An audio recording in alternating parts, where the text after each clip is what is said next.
Warning: this episode contains brain food that will lead to improved emotional and social intelligence.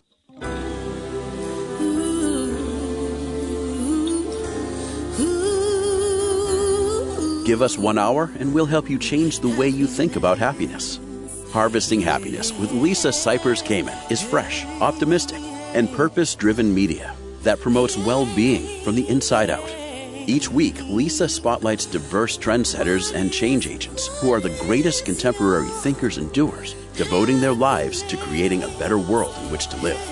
Your host, Lisa Cypers Kamen, is a widely recognized applied positive psychology expert, author, documentary filmmaker, and lecturer specializing in optimal lifestyle management.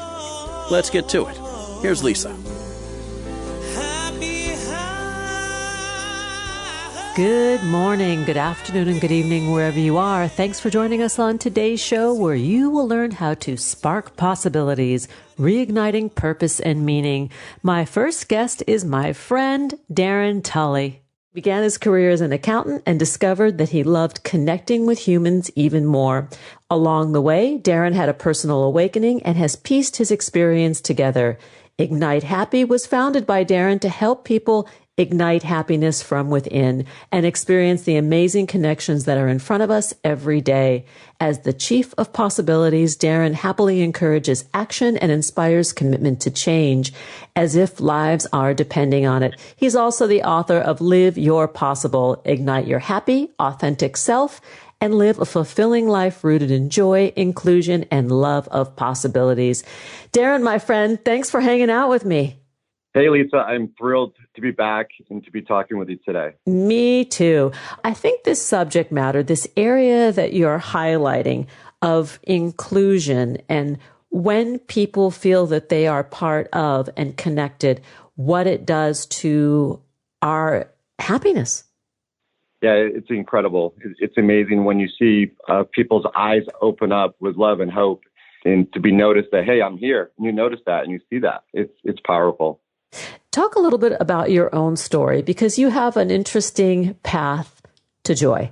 I always thought I was on my happy path in life, and it was pretty sheltered and probably limiting when I look back at it. And I had this moment where it was an awakening, and it was I was at an event. I was actually at a diversity and inclusion event, and I was with 25 people in total, and there were 4 other folks that looked like me. I'm a white male. And there were 20 other folks that were non-white males. And, it was a 4-day event. It was an immersion event. And, I had this thought that we were there just to learn the typical elements of what inclusion is, what's diversity.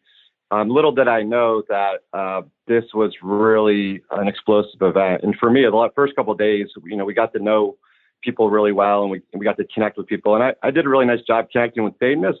That I think typically I've been uncomfortable with differences and people that were different than me, or maybe where people came from were in a different place from what I was taught and what society has given me to think about in life. And after the first couple of days, we got to know people's children.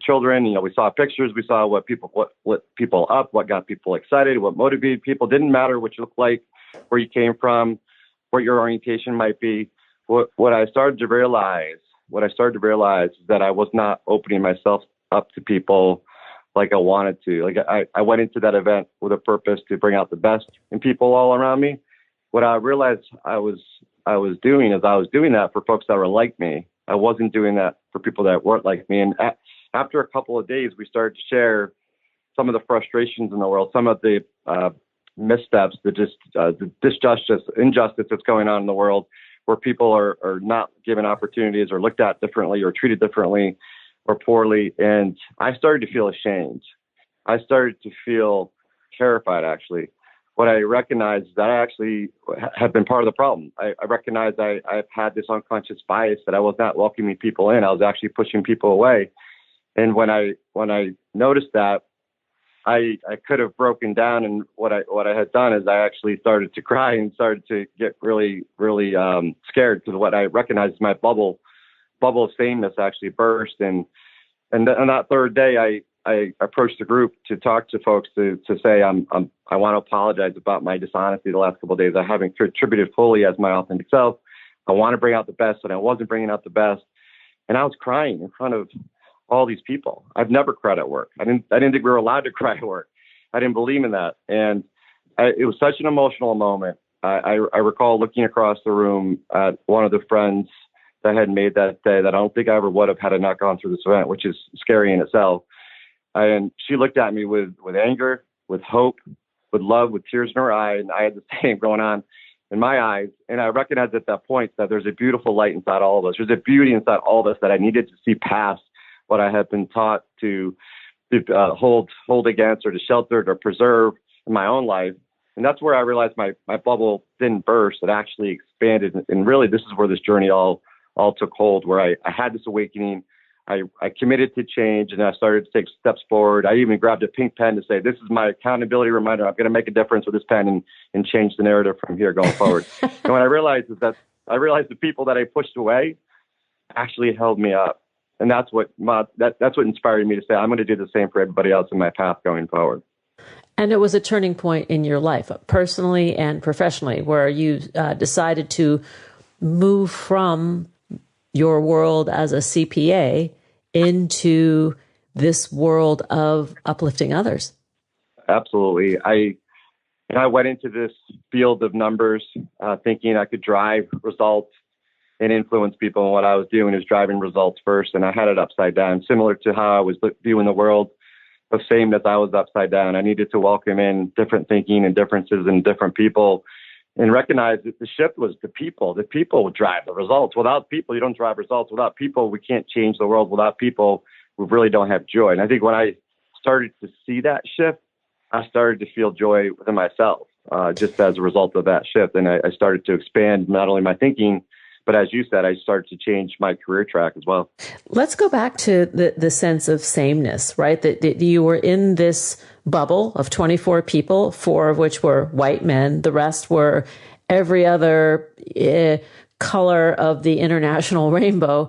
And I'm wondering if when we look at our workplace or we look at our professional lives, if we're always in the sameness with air quotes, right? If we're always in same, we don't get diverse perspective either. And maybe I'm not saying that right? That diversity of the people also represents diversity of opinion and process. You're saying that beautifully. I couldn't agree with you more. I think it was a learning for me to get there when you think about inclusion, we think about what the world's telling us to do or telling us to be. What the reality here is welcoming other human beings with other thinking, other thoughts, other ideas and perspectives, exactly what you said. And when people feel that they can contribute that way, especially in a safe environment at work or at home or in your community, people light up, people shine. And that's what I was pushing away. And what I was fear of in protecting and preserving with sameness, I was missing out on that expansion of opportunity and possibilities that actually was sitting there right in front of me. I never noticed until I had this epiphany and this awakening.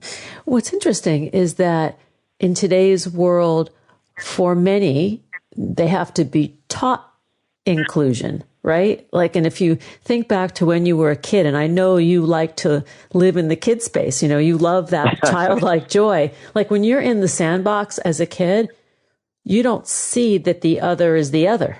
Yeah, it's wonderful too. I agree with that. I love the thinking of when we were children and probably our greatest points of joy. We had our greatest sense of wonder. We were able to be creative. We were able to have this light of why not, or it could be, and the moon's chasing me. Those type of things fade, and we get more serious, or the systemic elements are put upon us to believe and think a certain way, and we're not thinking for ourselves. And that's where I really root to: are we being our authentic selves? Because if we can get to our authentic selves, back to when we were those child age years, that's when we used to shine, and that's when we could shine again. We have to remember those days, and there are moments that we all have that we probably had our best moments where we didn't look at somebody else because of the way they looked. We looked at somebody else to say, hey, I wonder what we can create today. I wonder if we could actually go down and get these toothpicks and have a toothpick race. I wonder if we can go sell newspapers to our local neighbors, because we want to know what gets them excited and what makes them tick, because there are things that will amaze you. And I remember when I was a paper boy, like I mentioned the story in the past, we started a local paper route to understand what really got people excited. And what was pretty cool about that story, Lisa, is that when we reached out and asked people to participate in our local Sylvan Gazette, our local story, people opened up. People shined in a way I've never seen before. People shared stories about their kids, their vacations, their recipes, their accomplishments, their joy about their neighbors. And, I used to see neighbors wave at each other, but after that, I saw neighbors waving each other down to say, I want to connect. I want to talk with you.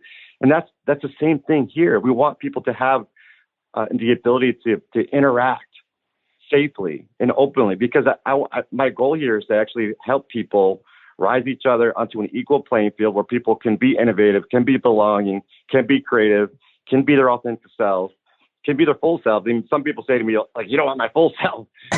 Yeah, we want people to be the best self that they can actually thrive in. And we all belong to that. We're all humans, and we all have the opportunity to do that. And the path I've been on, I used to push people away when I've changed my narrative and I've invited people in and welcome differences along with the sameness. I think the combination and the intersection is where the beauty is.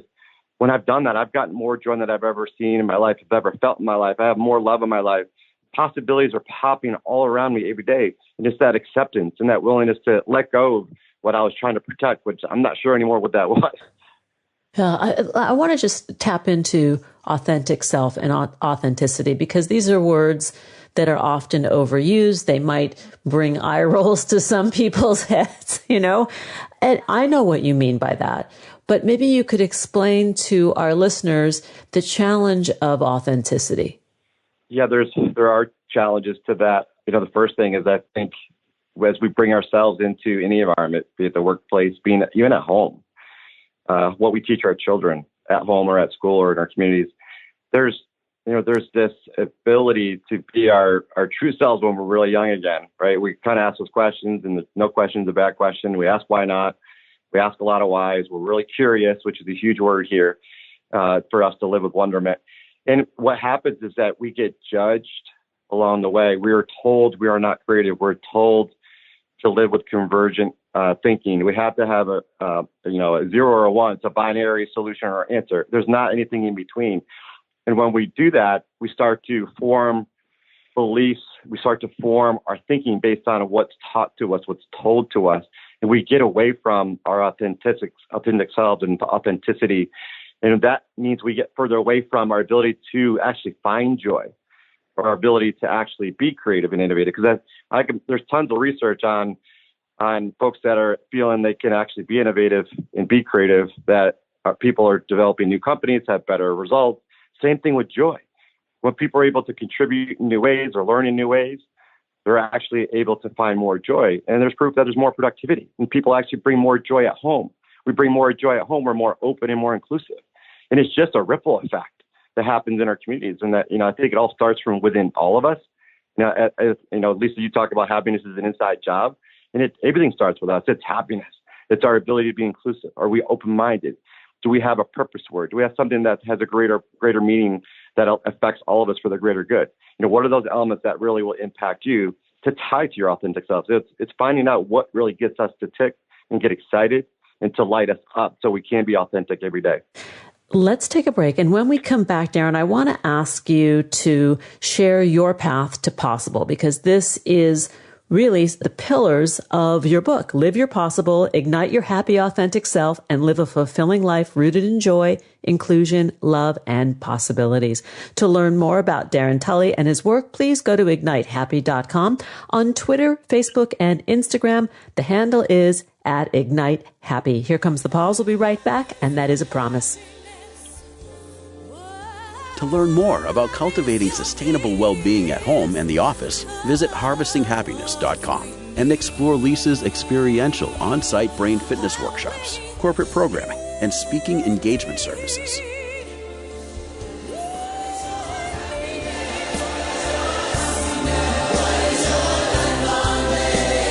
And we're back, continuing the conversation with Darrin Tulley. We're talking about sparking possibilities, reigniting purpose and meaning. Let's get back to it. So, Darrin, I would love for you to take us down the path to possible. Oh, that's fun, Lisa. Let's do that. Let's do it. Thought experiments. Get on your thinking caps, everyone. There's definitely a couple experiments I'd love to share with the audience. First thing I would love for you to do is take a pause and look at yourself in the mirror, or look at yourself in your phone if you want to have that reverse look. I would ask you to not put any judgment on what you're looking at when you do that. I would ask you to just think about what you're grateful for. Look at yourself in your eyes and think through that for a good 30 seconds, for a minute or so, and even think through things that make you excited and light you up, that bring joy to you. And I want you to say this phrase to yourself. And this phrase is something that I talk about in the book. And it's really a greeting to yourself. And I want you to say these two words. And the two words are hi, possible. And I want you to look at yourself and think about what that might mean to you today. Hi, possible. And why this is so important, Lisa and folks, is that I really feel there's some secret sauce in this work. There are elements that spell this phrase out, high possible, that I think all of you are doing well today. And I think there are pieces that could be intersected that could really help, really engage your authentic self and really ignite not only your happiness, yet I think possibilities might pop all around that you might not have recognized before. Yeah, most of them are sitting right in front of you today. You just don't see them as clearly as you would like. And the first part that I would like to share with you is, this two-letter word, hi, and it's really represents happiness and inclusion together, those two words. Happiness and inclusion being a part of everything we do, and it's a part of everything in this book. It's rooted on, it's the platform for change. It's the intersection of the two that make this different and make your world possible and open up in ways you probably had never seen before. And I can tell you, for me, this is what's happened to me on my journey. I started my journey thinking, oh my gosh, happiness, I need to find joy. And I started to look at what happiness means out in the world. And a lot of people misuse happiness as a way to sell a product or a solution, or that it's fleeting or temporary. And what I recognized when I asked people about happiness or joy, I would ask them, well, what does it mean to you? And people would look away as if I said something that was wrong or we're not allowed to talk about, especially at work. And when I asked people at work what that meant, what I heard is folks say, I really want to help people succeed because I know that means we'll all succeed, and I want to trust other people. And it was something as simple as that we started to build on at a workplace that I was at. It's just it's changing the dialogue a bit to understand where people's joy comes from or where yours comes from, so you could understand it. And happiness is unique to all of us, and there are ways to understand that and to address that. And I got to tell you, inclusion at the intersection of this is really, for me, how joy exploded. This is where I actually had my light up moment to change. And it was beyond the awakening, where when I started to open up my world with differences, I started to expand in ways I could never imagine. I started to see what people defined as joy. I started to see what people try to sell as happiness. I started to see how some of it was real and how some of it was just inauthentic. And I started to see that people were throwing their arms in the air, saying it is what it is, give it up in life, not really turning their light up inside. Because, after I had my awakening, I actually changed my purpose. My purpose was, to really change people, bring out the best in people. What I recognized that there's a beautiful light inside all of us inside waiting to be unleashed. And this inclusion allowed me to start to see that more clearly, more vibrantly. And it was amazing when I started to put these two things together, that I started to walk down my path of possibilities where it started to pop. And I started to recognize I needed to change my ways. Yeah, moving to possible, it's amazing taking happiness and inclusion throughout this journey. Let me spell this out for you. Possible, purpose-driven beliefs is when you start to link to something that's greater than you. You start to invite the world in differently. The O is for open-minded curiosity. We start to welcome in differences like never before. You start to make connections and see things that have more meaning. And then you start to build new skill sets, or start to build out ways where you can actually figure out, hey, I want to learn more. And that's the third letter, S, which is skill set. The next letter, S, is all about strong resilience. So when we start to piece these things together, we start to get through the things that are setting us back or holding us back ourselves. We start to become more resilient. We start to find the things that we can overcome. We begin to break through instead of into pieces. We start to identify that, yes, we can do this together. And the I is to imagine with wonderment. Thinking about when you were a child again and starting to tie these pieces to understand what really matters to you, right? As we think about what our purpose is, we're being more open-minded, we're building skill sets, we're more resilient. Now we can actually imagine with wonderment. And this builds us the next step, which is brave authenticity, which is we can actually start to be ourselves. So we're connecting to something bigger than ourselves. We actually have greater meaning. And we start to go to the L, which is linking connections all around us, where we start to see joy. We start to see other people smiling. We start to give more. We start to get more back. We start to see love as ever present. We start to see joy as all around us. And that's where the E is endless possibilities. The E in possible is endless possibilities, where we go from a state of maybe feeling limited to a place that's limitless. And we start to open up our eyes more clearly. We start to give back more again with joy. We start to help people with empathy. We start to be there for people in different ways. When we start to do that, we see that there's joyful possibilities for all of us. There's enough room for all of us to have joy and to actually open up our minds in different ways. And I've seen workplaces actually thrive and get doubling of their results. I've seen people have new jobs they never thought that were possible. I've seen people lose weight or do things they never thought were in reach. And it's all within reach. It's all about your mindset and about taking the actions every day to change your habits, and doing so with an open, authentic mind, rooted in love for yourself and for love of others all around you. You said something that I think is really powerful, and it related to there not being limits on joy. I think that many of us believe that either we're not entitled to it, we don't have the skill set for it, or everybody just, gets an allotment of it and that's that. And, and what I love about Possible is you're walking us through the steps for us to actually, flex those muscles, the muscles of more positive emotion and affect too. Yeah, it's being able to share it with the world and to have that light within us turn up bright, be bright and to beam. And it's so important when we do that, because I think as we do that for ourselves, we're able to help out others. And as we help others shine, we all become brighter as a result. And, I've known you for a few years now, and I have watched your journey, and how you have expanded your mind, your presence, the work that you do, your reach, and the response of people to what you're sharing. Because I want to go back to your self reference as, as a white guy, that you're, a white guy with big feelings and big desires and big wishes, not just for yourself, but for those around you. And so for me, the words generosity of spirit come to mind, which I think this process is also about. It has been a spiritual journey for me, Lisa. I didn't anticipate that going into this journey or what would be happening. This year's been a year of love. It's a year that I've trying to focus on that. However, what I've noticed is the love I'm getting back. It's amazing. It's so heartfelt. People sharing, and there's this level of hope out in the world right now. We all need a bit of change. We need a bit of joy and love and possibilities in our life. And what people are sharing with me, I'm overwhelmed, and it's emotional. And we're joking. I'm a white guy. Like I'm not allowed to share some of those emotions, right? Yeah, exactly. And that's the struggle, right? All this could be perceived as squishy, yet this is at the underpinning of humans and how we can actually unlock our potential, no matter who you are. And it's about how we interact every single day and the genuine care and interest we take in each other.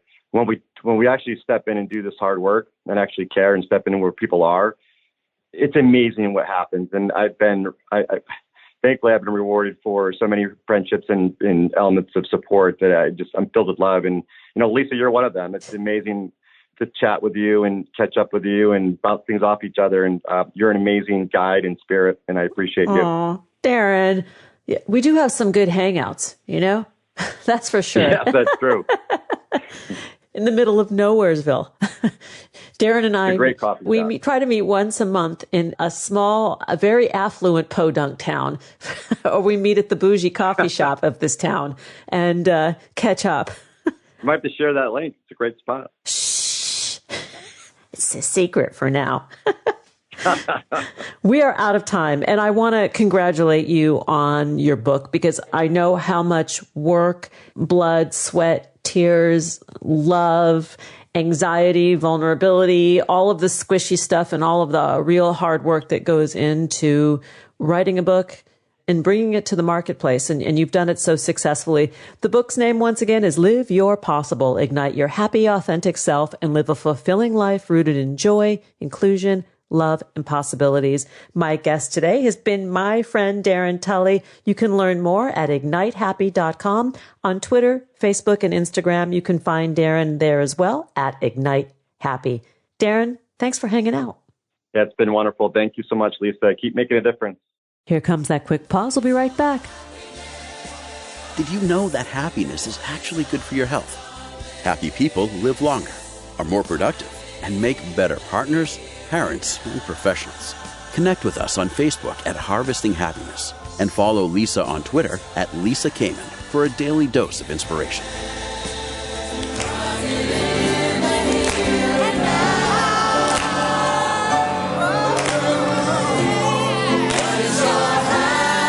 This episode was recorded while on the road, and you know what that means. Imperfect sound, imperfect technology, but still that perfect, health-consciously prepared brain food. Welcome back. We're talking about sparking possibilities, reigniting purpose and meaning. My next guest is Micheal Clinton. And Micheal Clinton is the former president and publishing director at Hearst Magazines and is currently special media advisor to the Hearst Corporation's CEO. An author, photographer, avid traveler, and adventurer, he believes that everyone should strive to live the fullest life possible, especially in the second half.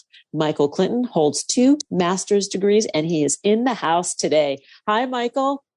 Hi there. So great to be with you. Thank you so much for that nice introduction. Oh, well, thanks for being here, and thanks for putting into words something that many of us are feeling as we sort of dance in the middle juicy part of life.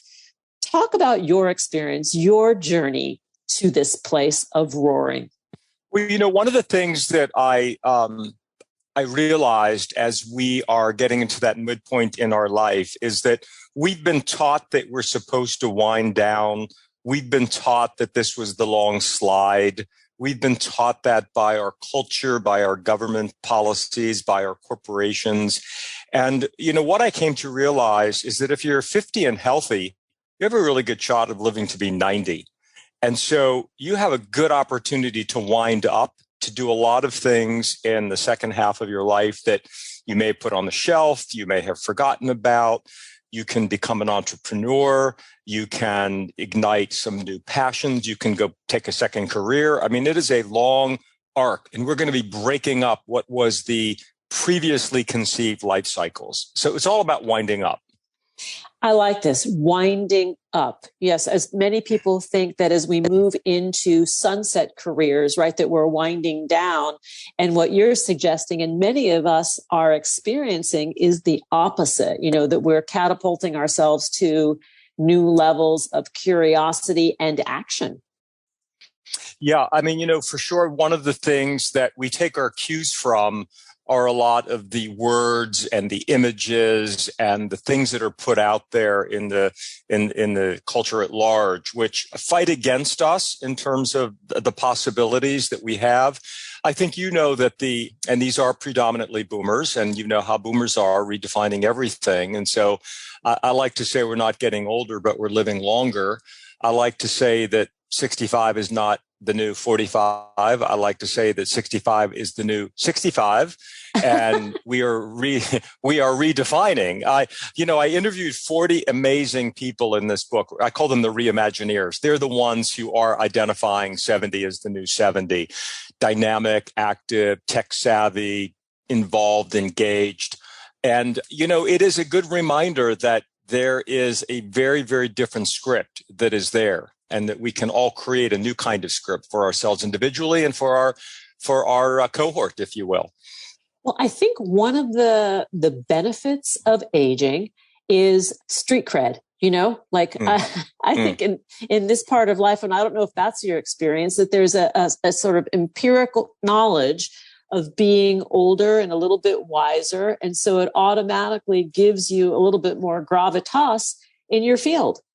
Yeah, no question. I mean, as you mentioned, I spent a very long magazine publishing career. Had the great pleasure of launching Oprah's magazine with our team and HGTV and Food Network, and we have Esquire and Town and Country and Good Housekeeping. And so it was a really interesting, wonderful career. And the thing that I like to say is that we learn in our business, it's all about editing. And so as you get that wisdom and that gravitas that you mentioned, it really is, editing has really become a great skill because we take the extraneous things out of our lives and we nurture and develop the things that we really want to do with our time, the people we want to be with, the ways that we're spending our days. And a lot of that comes from the editing process of having already lived 50 years and knowing what we don't like and what we do like. And so, it's a great moment to be able to pivot into the next. And let's talk a little bit about this process and resources. Not everybody has the luxury of being able to bounce from one career to no career and just being an adventurer and explorer, or maybe the resources to move from one job that they've had for decades to something else freely. And I think what your book suggests, I think what Roar suggests is this level of passion in regardless of what you choose to do or are able to do. Yeah, it's a really great point. One of the things that I learned with all these interviews and the research that I did is that, people oftentimes say, well, I don't have the time and I don't have the money. And time is what we create for ourselves.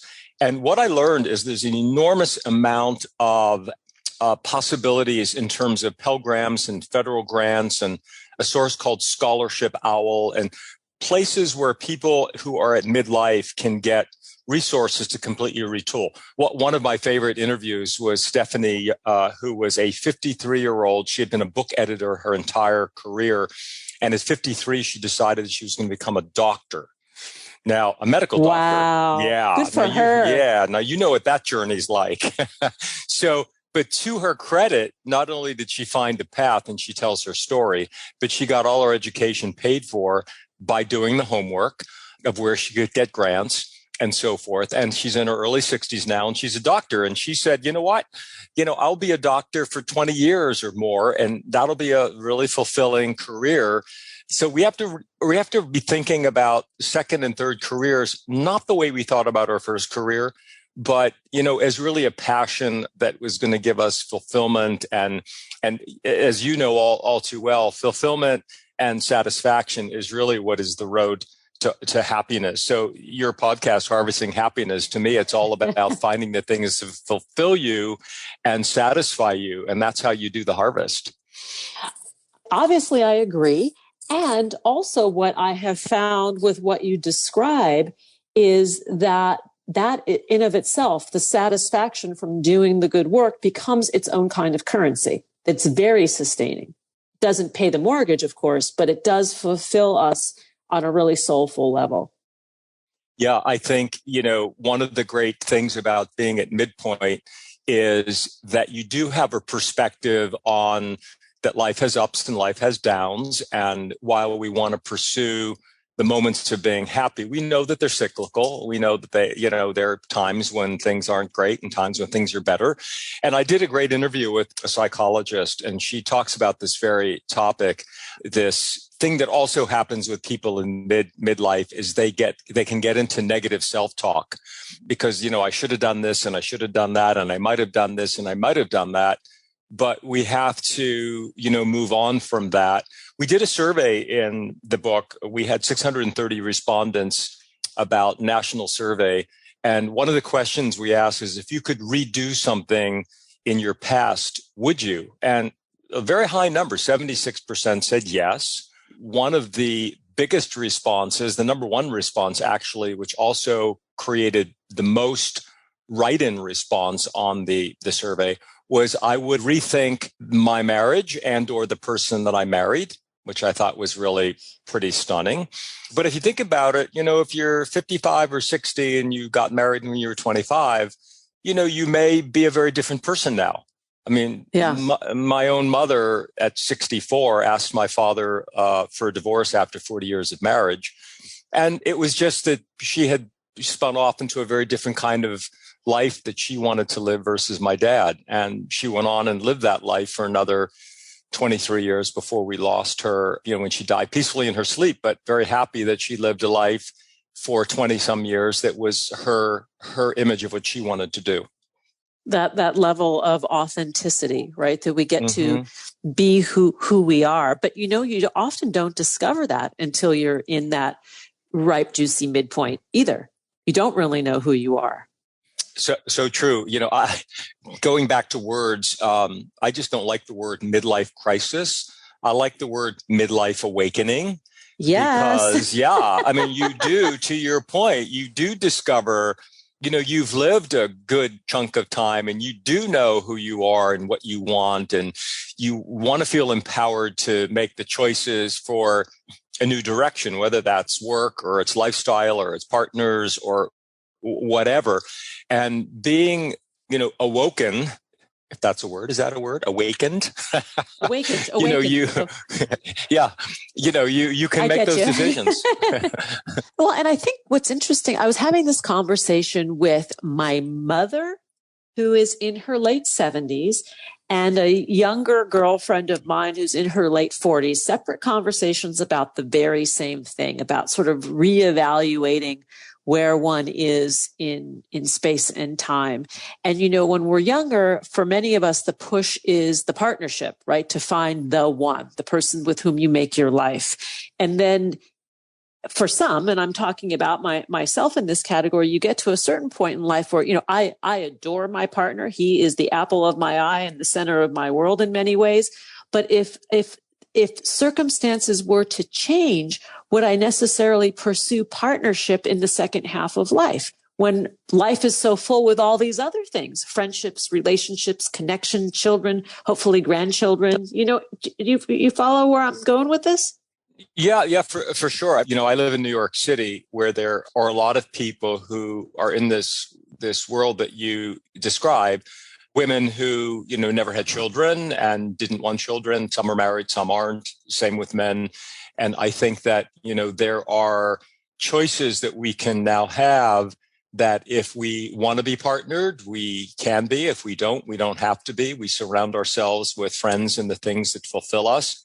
And I think there are certainly, depends on where you live, but there are lots and lots of those kinds of circles in New York, as you probably know.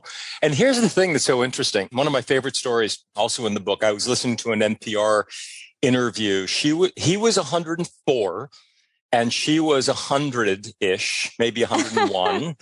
They were a new couple.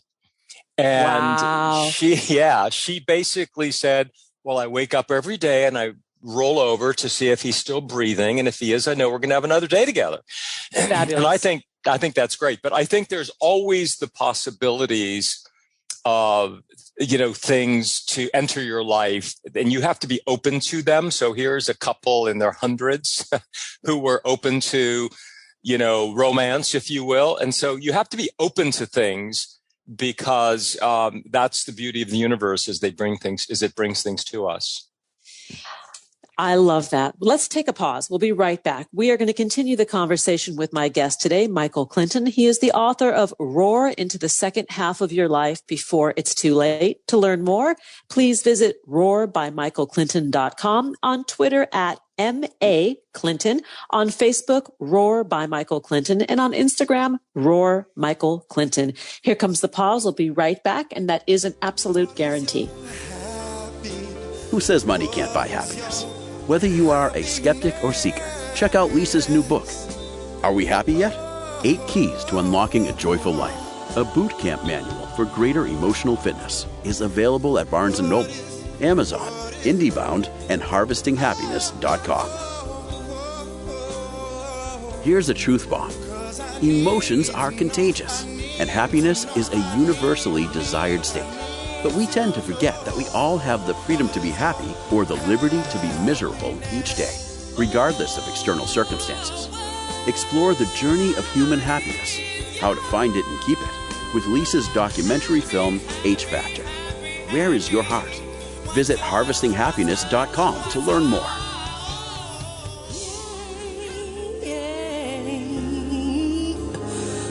What is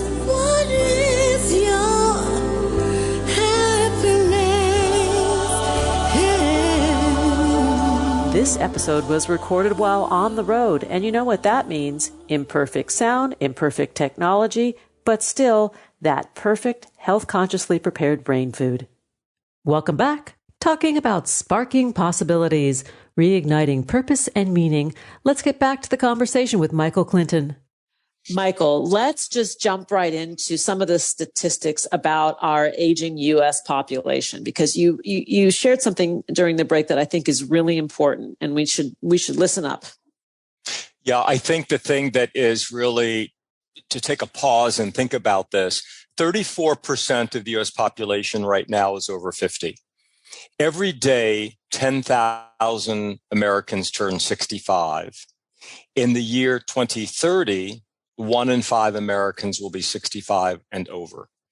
And that is creating an enormous new sensibility and group of people in the country in terms of behavior, interests, spending power, of which they have an enormous amount. That group has $15 trillion in spending power, which is double that what it was 10 years ago. And I might add, they will have the largest transfer of generational wealth in the history of the world, over $60 trillion in assets. So, of course, not everyone has the good fortune of having so many of these assets in terms of ownership, but many will.